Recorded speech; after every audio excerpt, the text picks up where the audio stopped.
What's going on, everybody? This is Living in Arizona Now, and today we're going to take a look at the best small towns in Arizona part 2. If you haven't already seen the first one, we'll put a link in the comments below for you guys to be able to watch that one also. So in this video, we're going to show you the second half of the best towns, and there's going to be a third one coming up. Let's go ahead and get started. All right, so in no particular order, we're going to start out here in the White Mountains in northeastern Arizona in Greer. So this one is going to be at high elevation, really high up there, about 8,000 feet. Now, Greer is about a 4-hour drive away from Phoenix. It does take a little bit of winding through the hills to get all the way up there. But some of the nearby towns are going to be Springerville and Eager. They do have airports, but they're really small. The most common valley around there is the Little Colorado River. Not the big Colorado, but the Little Colorado. One of the things that makes Greer so popular with people down in the valleys of Tucson and Phoenix is it's about 20 to 30 degrees cooler in the summertime. So when it's 110 in Phoenix, it'll be 80 in the middle of the day at the hottest point in Greer. And that's really appealing to a lot of people down in Phoenix and Tucson. Now in the winters, it gets snow-packed. I mean, really thick, heavy snow up there. No joke snow. Now, if this is your first time to Living in Arizona Now, this channel, you can subscribe and turn on the bell to get notified when a new video comes out. Also, we appreciate everyone for crushing up the like button on our videos here to help get the algorithm to push the video out to a larger audience. And thanks to everyone who drops a comment and shares it with their friends and family who are also thinking about visiting Arizona with you. Now, one thing I will say about Greer, if you do plan to visit here, don't expect the nightlife and the bars. This is more of a relaxing place to go if you like aspen trees and streams and real raw wilderness, not a party place. We have a couple of those places on this list, but this isn't one of them. One of the things you really like to do up here is fly fishing if you get a chance, do some hiking in the woods, and just keep an eye out for the wild turkeys and maybe even some black bears. Most of them are pretty friendly though. Shouldn't be a big problem. All right, now we're gonna head down to southern Arizona, just off the border with Mexico, down to one of my favorite towns, hands down across Arizona, Tubac. Now this place is really chill.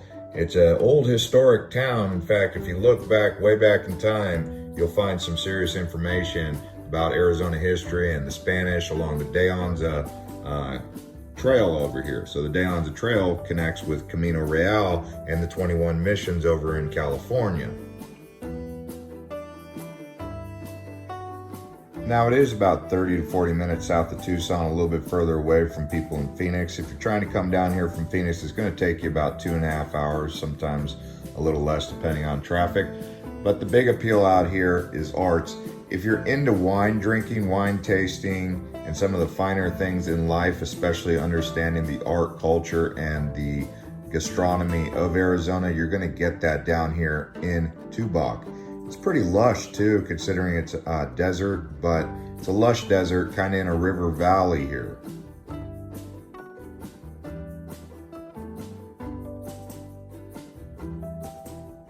So you will want to visit the gallery and museums down here.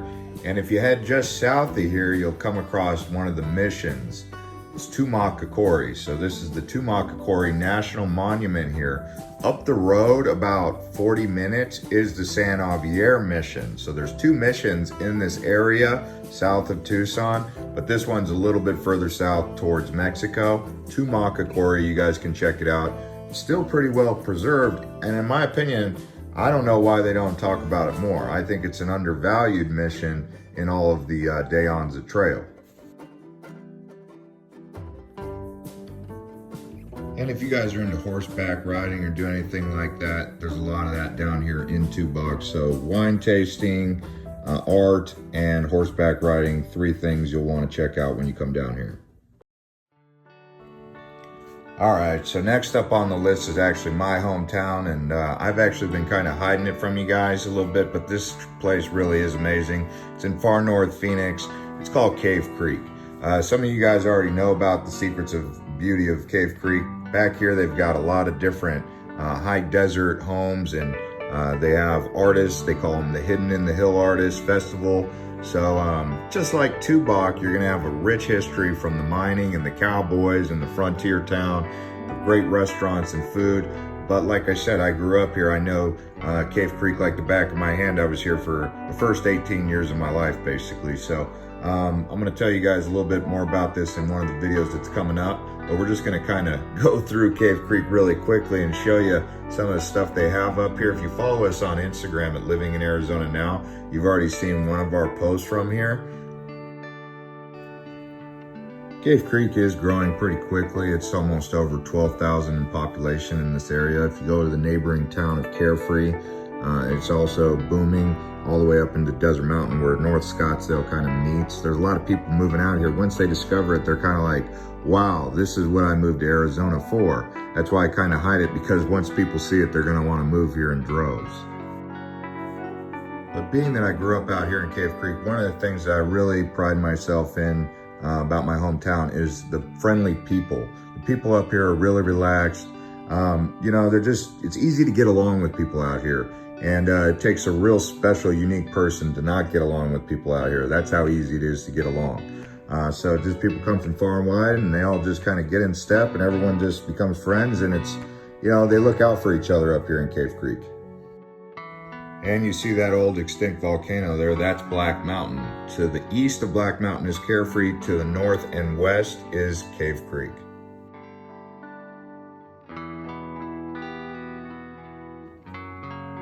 So the big thing out here is the biker bars and the cowboy bars. There you go, the rodeos and the bikers. Anyways, moving right down the road here, all the way back up to the White Mountains. Again, this time we're gonna go just outside of Greer, not so high up, but we're going to Pinetop Lakeside. Now this is another one of those escape from the heat in the summertime towns without having to go all the way back up to Canada.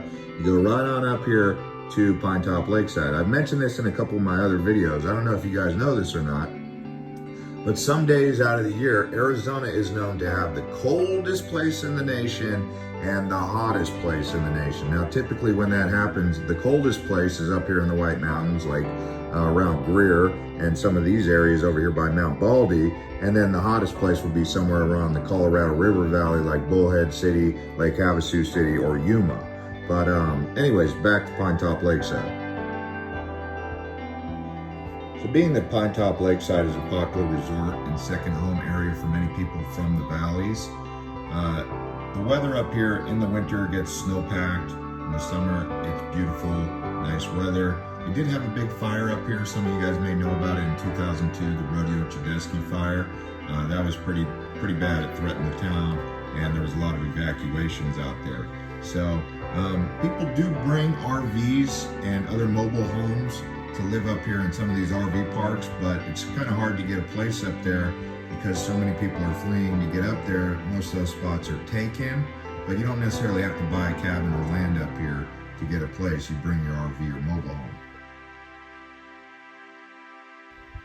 And again, just a really small town with friendly people.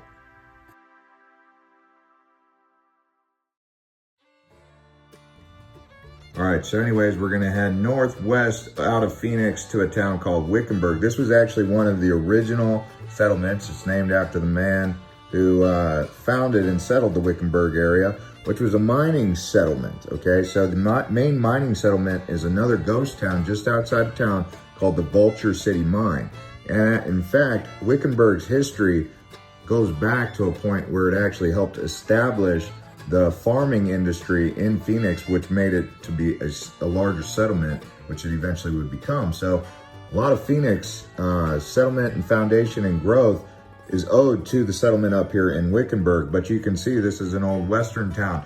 Now, when I say that I like this place and I recommend it, it's really cool to check it out because of the history. And you guys can come up here and, you know, grab a bite to eat, check out the old town, and walk around, do a museum history tour. Those are the two things I recommend up here, but it's good to see it because of its founding of the Phoenix Valley as a fertile plain for the farming that would take place to feed the miners up here in Vulture City and Wickenburg.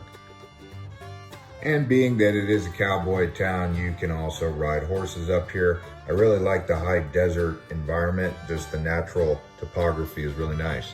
And again, just a friendly reminder, if you haven't already subscribed to this channel, you can hit the subscribe button, turn on the bell to get notified when a new video comes out. And thanks to everyone who crushes up the likes for the YouTube algorithm. And also sharing it with your friends and family who you think should see this video and join you on these tours around Arizona. But as you can see, Wickenburg here, it is growing actually. It's no longer a hidden gem like Tubac or maybe even Greer is. It's kind of experiencing a boom like Cave Creek and Pinetop Lakeside are experiencing as people discover it. They're like, hey, it's kind of nice up here, it's peaceful, and then they move out here, and then the next thing you know, Wickenburg kind of loses its old Western feel, and it becomes the next Scottsdale, who knows? But as you can see, it is along the old railroad. I think this is the Santa Fe Railroad, but I'm not sure. The Santa Fe Railroad might be north of here, but there is a railroad that is active. BNSF trains always go up and down. I don't think it's called the Santa Fe. I forget what it's called. Someone in the comments, please let me know. Anyways, moving right along here, we'll go on to the next town to show you guys what's going on around Arizona with these other small towns.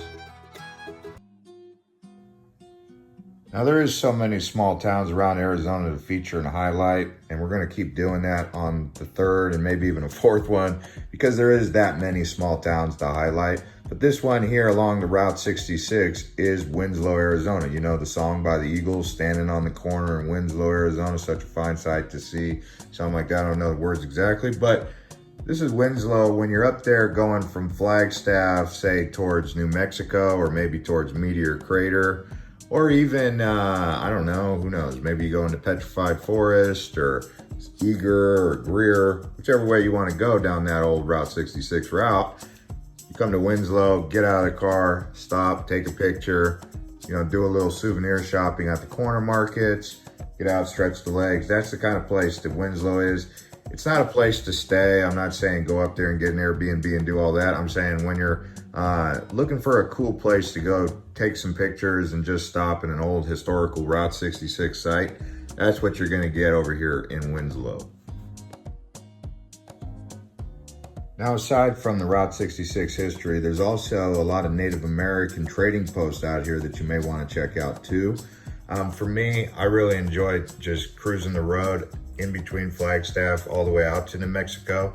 I like New Mexico. In fact, I was thinking about doing some more videos where we even go towards New Mexico, into New Mexico to places like Silver City, Gallup, Chaco Canyon, even Utah, Zion National Park, Arches National Park, a little bit of California like Joshua Tree, and even south into Mexico. So let me know in the comments if you guys want some out-of-state, southwestern regional stuff that people in Arizona like to do. Now, as you guys know, every once in a while I like to throw a challenge at you, and this one here up in Crown King is a challenge because the road up here, yeah, you could take a Toyota Corolla, but it's going to be a rough ride for that old Toyota Corolla. But hey, at the top of this Bradshaw Mountain, overlooking Peoria and Lake Pleasant and even Black Canyon City, up the old Bumblebee, you know, the Bumblebee Highway, you kind of come off that and you take the dirt road up here. That's what this is. There's a couple cool stops along the way, but when you get up to the top of the mountain there, you're going to come across a town up here called Crown King. They call it Crown King. I don't know why. Maybe because it's at the top of the mountains. It's like the highest point around Arizona or Phoenix. You can actually get some pine trees up here, but I find it to be really beautiful up here. You can take the Senator Highway around. We even have a video on here off-roading the Senator Highway from Crown King to Prescott, but do not do it unless you have an off-road vehicle. It's not one of those like walk in the park kind of off-roads. It's really a bit of a rough ride, and it does take a couple hours. It's only 23 miles or something like that. It's not very long, but it takes a while. But Crown King, you know, people come up here to do the go to the lake. I forget the name of the lake. I want to say it's like Dead Cowboy Lake or something like that. Dead Man Lake, I can't remember. Now, obviously, you wouldn't want to go to a lake called that, but hey, I mean, people do go there, they camp. It's a really cool pine area just outside of Phoenix. It's high up there in elevation. But basically, this is a day trip just out of Phoenix. You know, it's an off-road trek. You get nice views. Pretty good hikes up here, pine trees. It's a great place to go to beat the heat or even get some snow if you're looking to get some snow in February or January when it gets really cold in Phoenix. You'll get snow up here, and it's only about an hour and a half to 2 hours outside of Phoenix depending on where you are. But it's pretty good, pretty cool place to see. If you become a local, eventually you'll make your way up here to Crown King.